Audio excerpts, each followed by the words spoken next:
ఏమి చేశానో మొన్నటి జరిగిన శాసనసభ ఎన్నికల్లో లక్ష్మణ్ కుమార్ గెలిచినా కలెక్టర్ కాళ్ళు పట్టుకొని ఎట్లా లక్ష్మణ్ కుమార్ ఓడిపోయిందని ఆయన గెలిచిండని ప్రకటించుకున్నా ఈ ఎన్నికల్లో మీరు బండకేసి కొట్టి ఇవాళ లక్ష్మణ్ కుమార్ని గెలిపించారు. ఏ దిక్కు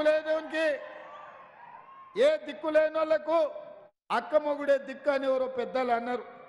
ఇవాళ టీఆర్ఎస్కు నిలబడేటోడు లేక మొన్న ధర్మపురి ప్రజలు తిరస్కరించి ఓడగొట్టిన కొప్పుల ఈశ్వర్ని ఈరోజు ఎంపీ అభ్యర్థిగా నిలబడ్డారు. 25 ఏళ్ల నుంచి దాదాపుగా మీరు చూస్తూనే ఉన్నారు ఆయన వ్యవహార శైలి, ఆయన విధి విధానాలు. కాబట్టి ఇవాళ బీఆర్ఎస్కు కొప్పుల ఈశ్వర్కు ఈ ఎన్నికల్లో నిలబడడానికి నైతిక హక్కు లేదు. బీఆర్ఎస్కు ఓటు అడిగే నిజాయితీ లేదు.